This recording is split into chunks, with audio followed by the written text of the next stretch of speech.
Ministère Bethesda. Ministère Bethesda. Ministère Bethesda. Mais quand Dieu te donne quelque chose, c'est à toi d'entretenir ce que Dieu te donne.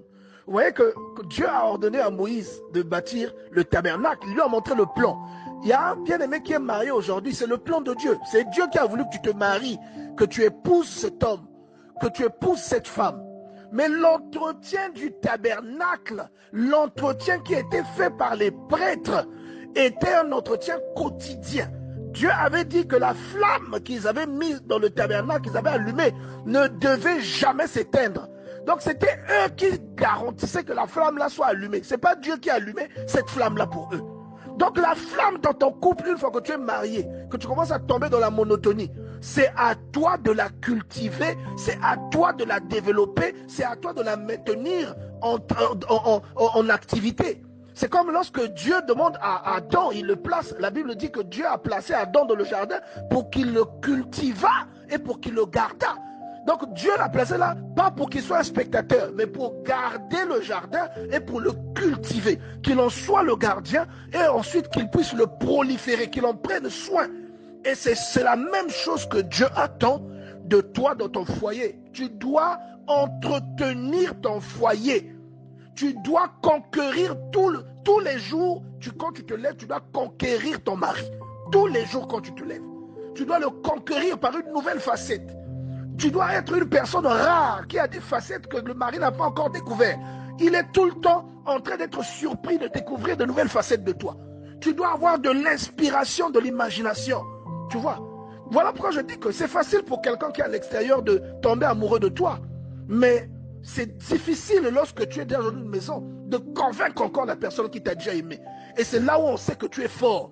Parce qu'après tant d'années, la personne est toujours attirée par toi. À certaines sœurs, lorsque tu les regardes, elles sont comme l'Afrique. Vous voyez, l'Afrique, pourquoi je parle de l'Afrique? Parce que l'Afrique, c'est sûrement le continent le plus riche au monde. Et il y a certaines sœurs, quand tu les regardes, elles sont riches, mais elles ont une richesse inexploitée. Il y a des facettes que tu as qui peuvent surprendre ton mari ou qui peuvent séduire, mais tu ne les explores pas, tu ne les exposes pas, toi-même tu ne les connais même pas. Tu vois, les Africains sont pauvres dans le continent sur lequel ils habitent est le continent le plus riche, mais eux ils sont pauvres. Et il y a des sœurs comme ça, nous avons des sœurs comme ça parmi nous qui sont très riches, mais qui ne savent pas comment exploiter cette richesse. Vous voyez, il faut que tu pries pour que l'esprit, puisque la Bible déclare dans le livre de Job au chapitre 32 verset 8 que c'est Dieu, c'est l'esprit de Dieu qui donne l'intelligence. Donc la créativité vient de Dieu. Et quel que soit le domaine dans lequel Dieu t'appelle, tu dois être créatif. Dans le foyer, tu dois être créatif. Tu dois séduire, tu dois conquérir ton mari constamment. Vous voyez, ce n'est pas Dieu qui va te dire d'aller faire du sport. Ce n'est pas Dieu qui va te dire de faire des cours, de prendre des recettes de certains plats sur Internet. Ce n'est pas Dieu qui va te dire de t'habiller de telle sorte pour rappeler encore à ton mari qu'est-ce qu'il avait attiré chez toi. Ce n'est pas parce que ton mari prie, bien-aimé dans le Seigneur. C'est un être humain, c'est un homme, c'est un carnivore. Tu lui mets la viande là, il peut facilement retourner. C'est comme un vampire, c'est comme Dracula, un Dracula sevré. Mais s'il voit du sang, il peut repartir. Donc, il faut faire attention, mes soeurs. Il faut faire attention lorsque tu es dans le foyer. Dieu a remis le foyer entre tes mains. Arrête de le fatiguer avec tes prières où tu demandes qu'il vienne faire ce que toi, normalement, tu devrais faire. Arrête de fatiguer Dieu où toi, tu dis que ton mari ne t'aime plus. Il te dit qu'il t'aime plus parce que tu ne te brosses pas les dents. Mais toi, tu pries pour que Dieu le touche. Tu ne vois pas que c'est comme si tu te moques de Dieu. Comment Dieu va venir toucher ton mari qui a remarqué quelque chose qui ne lui plaît pas chez toi? C'est à toi de régler ce problème-là que ton mari a détecté. Et je le disais déjà hier, il y a des sœurs qui ne sont pas propres. Il y a des sœurs sales. Vous voyez, aucune imagination. Il y a des sœurs égoïstes. Cette sœur-là ne peut jamais dépenser son argent sous prétexte que c'est à l'homme de le faire. Il y a des sœurs, lorsqu'il n'y a pas le courant à la maison, tant que le mari n'arrive pas, la maison sera dans le noir. On doit chasser ce genre d'habitude, bien-aimé dans le Seigneur. Il y a des sœurs, lorsque le mari n'a pas laissé de l'argent, même les enfants restent affamés, mais elle a de l'argent qu'elle garde. Nous devons laisser ce genre d'habitude. Vous voyez, Arrête de recevoir, si tu es bien avec la famille de ton mari, bien aimé, tu as déjà conquis ton mari à 95%. Parce que le jour où vous aurez un problème, ce sont eux qui se mettront entre vous deux. C'est eux qui prendront ta défense. Mais si tu ne t'entends pas avec la famille de ton mari, le jour où il y aura un problème, c'est eux qui vont attiser le feu pour que l'on te mette dehors. Vous voyez? Ce n'est pas à Dieu de venir te dire d'être bien avec ta belle-mère, d'être bien avec ta belle-sœur. Arrête de recevoir les gens à la véranda. Quand les beaux-parents viennent ou quand quelqu'un qui connaît ton mari vient, donne-lui accès à la maison. Traite-le correctement. Offre-lui quelque chose à boire. Fais à manger. N'ajoute pas l'eau. Lorsque tu as des visiteurs à la maison, n'ajoute pas l'eau dans la marmite. Voyez, laisse la marmite, laisse le repas cuire, on lève le repas, invite les gens à table. Dieu ne viendra pas t'enseigner ça. Ne laisse pas le lit défait jusqu'à la nuit, jusqu'à ce que monsieur revienne du bureau. Ne t'habille pas comme une souillon, bien-aimée dans le Seigneur. Habille-toi comme un top modèle. Il y a des sœurs qui vivent dans une maison où il y a une voiture. Elles ont une voiture, elles font les courses dans la voiture, mais elles ne savent pas conduire. Parfois, ça fait 5 ans que la voiture est là. Est-ce que vous trouvez que votre mari vous trouvera intéressante? Est-ce que vous trouvez que vous aurez la valeur parfois que votre mari octroie à d'autres sœurs qui sont à l'extérieur? Même conduire, vous ne pouvez pas conduire vos enfants à l'école, mais vous avez une voiture. Mais comment vous voulez que Dieu intervienne dans votre foyer? Après vous dites que c'est votre belle-mère qui monte votre mari contre vous. C'est faux. La sorcière, c'est vous. C'est vous la sorcière, bien-aimée dans le Seigneur. Apprends à conduire. Et si tu es à la maison que tu n'as pas de travail, ne regarde pas seulement Novelas. Profite-en pour apprendre des nouvelles choses. Demande à ton mari de te payer une formation pour que toi aussi tu sois utile. Pour que tu emmènes toi aussi une contribution dans le foyer. Nous ne sommes plus dans l'Antiquité, bien-aimés dans le Seigneur. Et l'homme, il aime une femme qui se démarque. L'homme a besoin d'une femme de valeur. Une femme qui se met en valeur. Et une femme qu'il peut présenter à des gens. Et les gens vont voir la valeur de cet homme dans cette femme. C'est ce que la Bible dit dans le livre des Proverbes lorsque la Bible parle de la femme vertueuse. La Bible est claire à ce propos. Elle dit que la femme vertueuse fait la joie de son mari. Et les gens envient son mari à cause d'elle. Est-ce que tu es une femme qui donne aux gens l'envie d'être à la place de ton mari? Et je ne parle pas de tes caractéristiques physiques. Parce que ça, dans 10 ans, ça n'existera plus. Tu n'attireras plus personne. Je te parle de ce que tu es intérieurement. Vous voyez? Est-ce que tu es cultivé? Vous voyez? Tous les jours, tu es sur Novelas ou sur le téléphone. Est-ce que tu prends le temps de te cultiver, d'avoir une culture générale? Vous voyez? Et quand ça ne marche pas dans le foyer, tu commences à aller prier. Tu demandes à Jésus de t'aider. Mais bien aimé dans le Seigneur, réfléchis. Ta belle-mère n'est pas forcément ton ennemi. Ta belle-mère, elle a aussi le droit de jouir de son enfant. C'est comme un arbre qu'elle a planté aujourd'hui. Cet arbre-là a porté du fruit.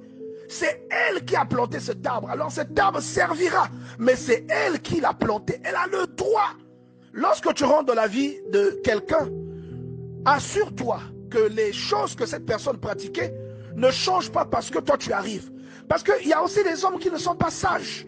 Vous voyez, il y a des hommes, parce qu'ils se marient, il va croire qu'il doit cesser de s'occuper de sa famille pour s'occuper exclusivement de son foyer. C'est une erreur. Toi, ça va te plaire. Mais si tu es sage, tu devras parler à ton mari pour lui dire, ne t'arrête pas de t'occuper de tes parents.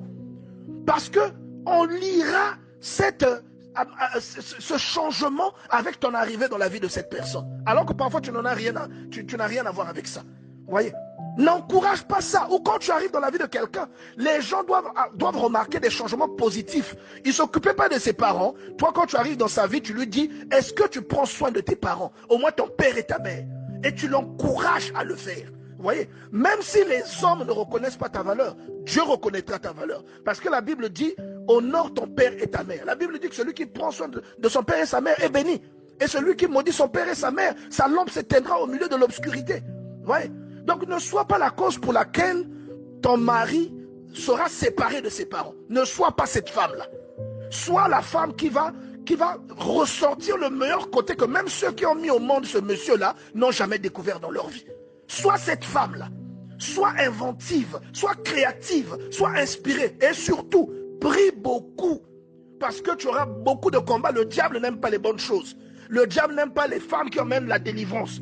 Prie beaucoup pour que Dieu te soutienne. Si je voulais ajouter, parce que tu pries, donc ça veut dire que tu connais Dieu.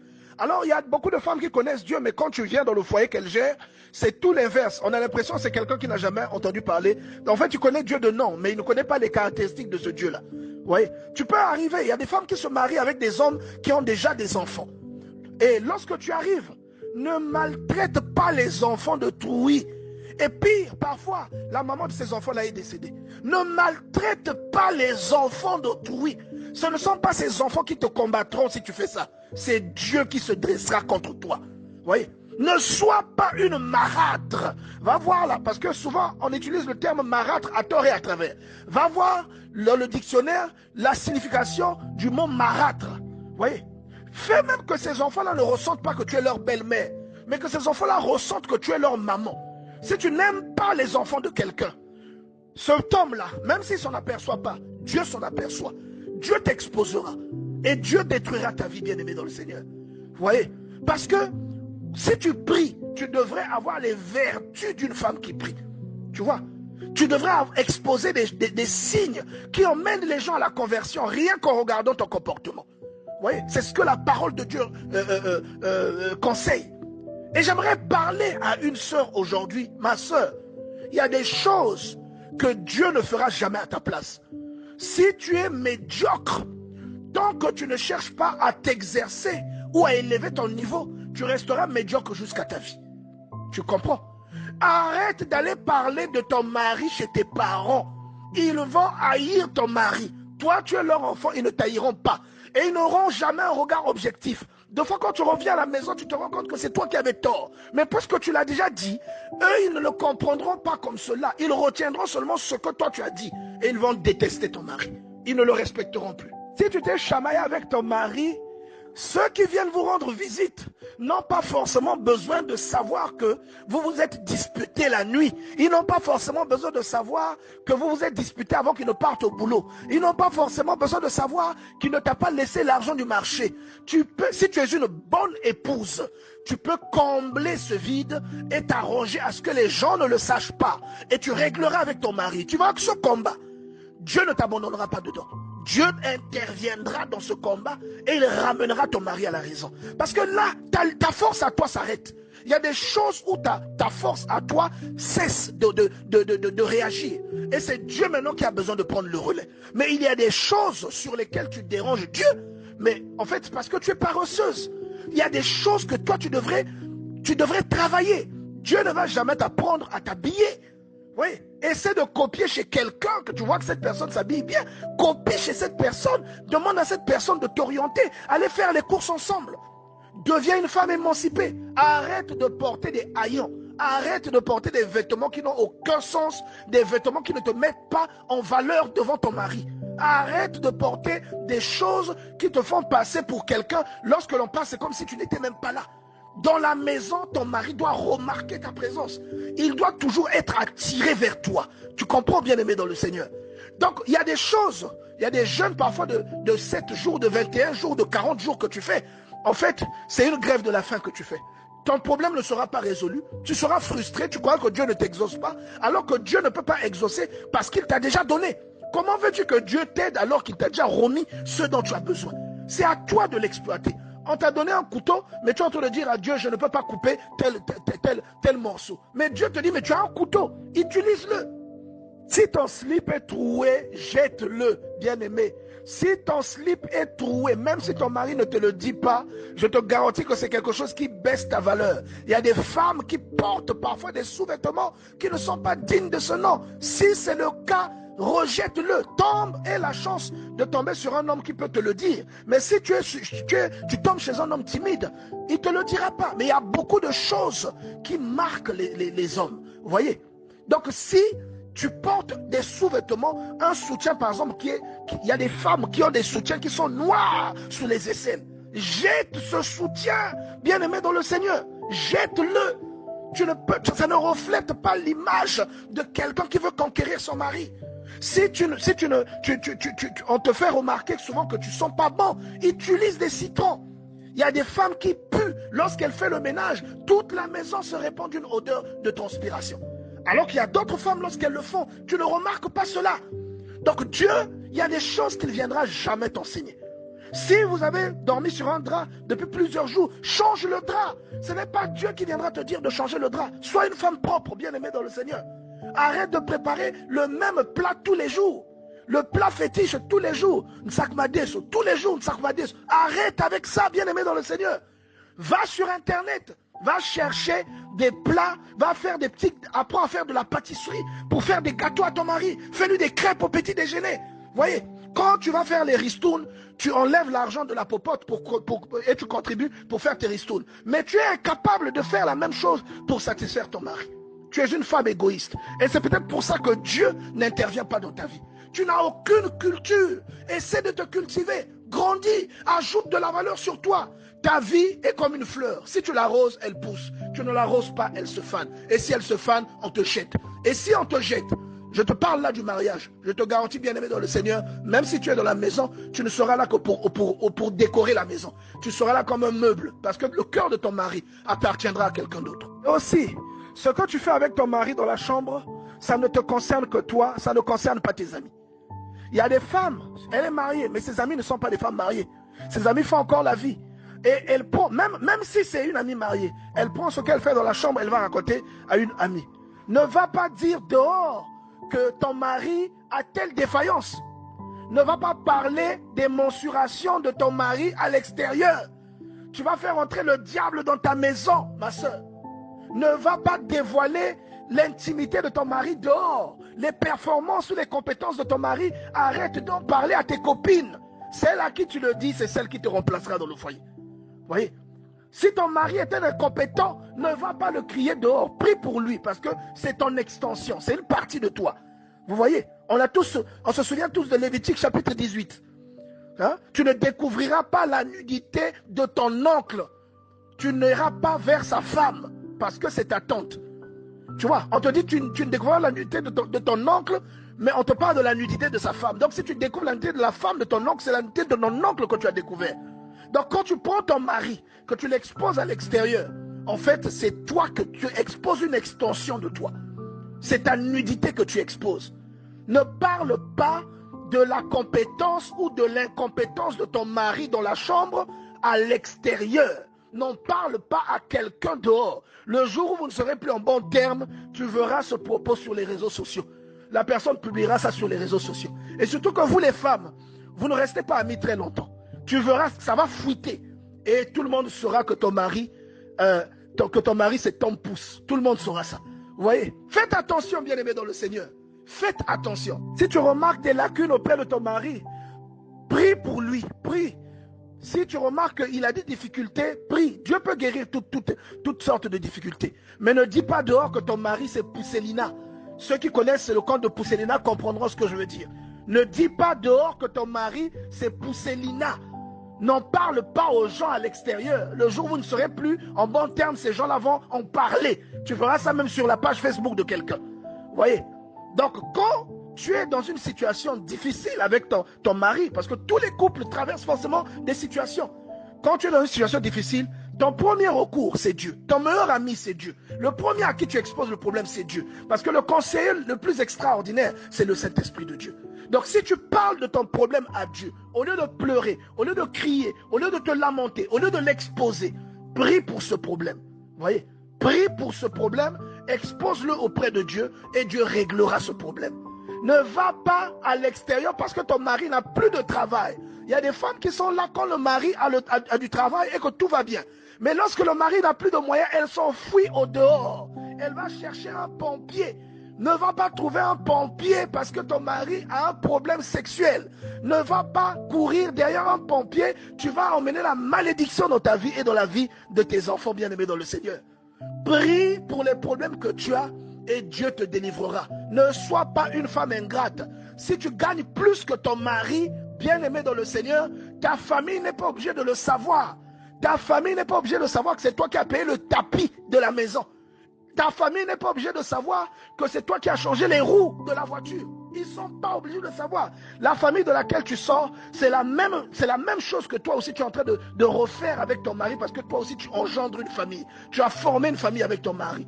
Les choses qui concernent ton mari et tes enfants, tu les gères dans la maison avec ton mari. La nièce de ton mari qui habite avec toi n'est pas ta domestique. Ce n'est pas ta femme de ménage. Ce n'est pas à elle de laver tes vêtements. Tu dois prendre soin de ton foyer et elle doit t'aider, certes, mais il ne doit pas y avoir un déséquilibre. Même si les gens ne le remarquent pas, Dieu remarquera ce déséquilibre. Le frère de ton mari qui habite avec toi n'est pas votre gardien. Il n'est pas ton homme à tout faire.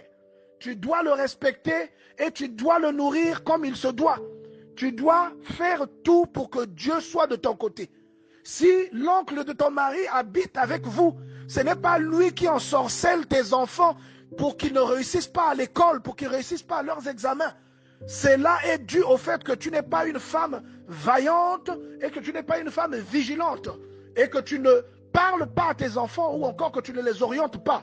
Ce n'est pas lui la cause du blocage. L'oncle qui habite avec vous n'est pas la cause du blocage des affaires de ton mari. Il faut que nous sortions de ce genre de mentalité. Quelquefois, nous nous chargeons des péchés inutiles, bien-aimés dans le Seigneur. Que Dieu délivre quelqu'un de cette mentalité. Parce que celui qui a Dieu dans sa vie, normalement, lorsque le malheur arrive, ce malheur-là ne peut pas lui faire du tort. Il va le ressentir, mais Dieu l'en délivrera toujours. Et j'aimerais que quelqu'un ait cette mentalité aujourd'hui. J'aimerais que quelqu'un se rende compte que Dieu est un Dieu souverain. Vous pouvez dormir avec votre ennemi. David traînait là avec Saül, mais jamais Saül n'a réussi à avoir David bien-aimé dans le Seigneur. Ne tombe pas amoureux du frère de ton mari. Il y a des sorcières Jézabel qui se reconnaîtront dans cette chose. Ne tombe pas amoureux du meilleur ami de ton mari. Tu commences à lui envoyer des SMS. Tu lui envoies des SMS. Pourquoi? C'est l'ami de ton mari, ce n'est pas ton ami. Arrête cette habitude parce que tu vas briser ton foyer bien-aimé dans le Seigneur. Tu vas briser ton foyer. Ressaisis-toi. Et puisqu'on est humain et que ce genre de choses peuvent arriver, quand tu remarques ce genre de choses, ton seul recours, c'est la prière. Va prier. Prie pour cela. Et tu verras que Dieu interviendra dans cette chose. Mais ne défie pas ton mari parce que tu as trouvé que son ami est beaucoup plus que lui. Non. Ou ne défie pas ton mari parce qu'il a perdu son emploi et que toi, tu as toujours ton emploi. Dieu te combattra. Il combattra ce que tu as. Tu vois. Mais si tu protèges et tu couvres ton mari et que tu lui restes fidèle, même dans les moments difficiles, tu verras que Dieu soutiendra ton foyer. Ton mari a le droit de s'occuper de sa sœur. Il a le droit aussi de s'occuper de ses neveux. C'est normal, tant qu'il ne te délaisse pas, tant qu'il ne néglige pas son foyer et qu'il ne néglige pas ses enfants, il a le droit de soutenir sa sœur, il a le droit de soutenir un neveu, un oncle, une tante, un père, une mère. Il a le droit de le faire. Ne te sens pas étranglé parce qu'il a payé une voiture à son papa.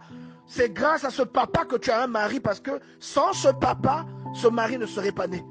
Comprenez? Donc c'est normal que ton mari, de temps en temps, pense à sa famille. Ce n'est que logique. Non, ta belle-mère n'est pas une sorcière. C'est toi qui es paranoïaque. Arrête de voir le diable partout ou de rêver ta belle-mère la nuit. Arrête, parce que ces rêves-là ne sortent que de ta propre tête. Ce n'est pas ta sorcière. Personne, même toi, tu as des enfants. Tu verras que lorsque ton enfant se mariera, tu ne cesseras pas d'aimer cet enfant parce qu'il s'est marié. Et si tu n'as plus de ressources et que tu as été le soutien de ton enfant et que ton enfant a réussi aujourd'hui, tu auras besoin et ça te fera plaisir que ton enfant prenne soin de toi. Donc ne fais pas ça à l'enfant des autres. Ne viens pas pour posséder l'enfant des autres. Et surtout, arrête de le commander. Ce n'est pas ton petit frère, c'est ton mari et la Bible dit que l'homme est le chef de la femme. Ne crie pas sur lui, ne hausse pas le ton sur lui et ne prends pas l'autorité dans le foyer. Ne sois pas une Jézabel moderne.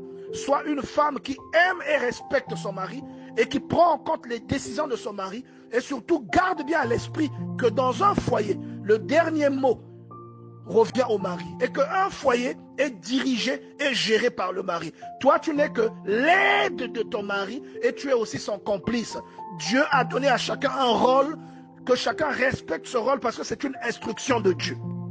Et bien aimé, il y a un phénomène chez les femmes mariées que nous devons également dénoncer. Vous savez, il y a 3 types d'autorité selon la Bible. Lorsque l'on vient au monde, on tombe sous l'autorité parentale. Mais la première autorité, c'est l'autorité divine. Après l'autorité divine, c'est l'autorité parentale. Et lorsque l'on se marie, d'après la Bible, on passe de l'autorité parentale à l'autorité maritale. C'est pour ça même que quand vous vous mariez, on vous ajoute le nom de votre mari parce que vous passez sous son autorité. Arrête d'aller chez tes parents tous les jours que Dieu a fait. Arrête, tu es une femme mariée, tu n'es pas obligé d'aller voir tes parents tous les jours. Vous comprenez? Sors de l'influence des membres de ta famille. Lorsque tu es, avant que tu ne te maries, tu habites avec des gens qui t'ont élevé et tu te conduis généralement tel que tu as été élevé et avec les notions que l'on t'a inculquées. Si ton mari vient compléter ce travail avec une autre idéologie, va dans l'idéologie que ton mari t'octroie si cette idéologie ne contredit pas les valeurs que Dieu a déclarées dans sa parole. Va dans cette idéologie, bien-aimé dans le Seigneur. Si ton mari prie dans une église et que toi tu pries dans une autre, s'il te demande d'aller prier dans son église, il a le droit de te le demander parce que tu es sa femme. De femme que tu as, tu dois obéir à ton mari. Parce que si tu n'y vas pas, c'est un affront pour ce monsieur. S'il se retrouve devant son pasteur ou se retrouve quelque part et qu'on lui demande où est sa femme et qu'il va avancer les raisons tout le temps, c'est un affront. Si l'église en question n'est pas dans la logique de la parole de Dieu, alors prie pour que Dieu touche le cœur de ton mari, afin qu'il soit délivré de cette église. Mais si cette église va dans la logique de la parole de Dieu, va dans la direction que ton mari t'indique. Voyez? Et aussi, ta belle-mère ne fait pas la concurrence avec toi. Ce n'est pas parce que ton mari offre un pagne à sa maman qu'il doit obligatoirement t'offrir le pagne le même jour. Ce n'est pas parce qu'il lui offre un super wax que toi aussi, il faut que l'on te paye un super wax illico presto. Voyez, nous devons être délivrés de cette mentalité. Ce n'est pas une concurrence. Ce n'est pas parce que ta belle-sœur rit qu'elle est forcément en train de rire de toi. Si elle poste un statut sur les réseaux sociaux, ça ne s'adresse pas forcément à toi. Deviens mature pour que Dieu s'implique dans tes combats, ma sœur. Et j'aimerais parler à nos sœurs qui aiment l'alcool, les sœurs qui aiment boire la Primus, les sœurs qui aiment boire la Black, les sœurs qui aiment boire la Despé. Bien-aimés, j'aimerais que vous pensiez à ce problème-là. Et j'aimerais aussi parler aux sœurs qui se disputent la nourriture avec le mari à table, qui veut manger exactement le même nombre de morceaux que son mari. Ma sœur, il faut remettre ce problème-là entre les mains de Dieu. Parce que ce n'est pas normal que vous réagissiez de la sorte. Vous voyez, j'aimerais là parler à la sœur qui toute la journée est assise sur le canapé en train de tripoter son téléphone et en train de donner des ordres à un parent ou à des enfants, ou en train de donner des ordres à un personnel de maison pendant qu'elle passe son temps à regarder la télé. Ma sœur, si c'est cela, si c'est ce à quoi se résume ta vie, tu auras perdu ton temps dans ce monde.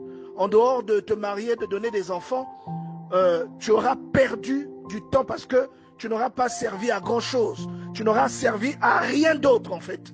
J'aimerais qu'une sœur essaie d'extérioriser la valeur cachée que Dieu a déposée en elle. Abandonne ce qui n'est pas utile. Abandonne ce qui te rend vulgaire. Toutes ces histoires d'alcool et de gourmandise, ce n'est pas bien, surtout pour une femme. Ça ne fait pas beau parce que la femme elle est belle et c'est l'esthétique.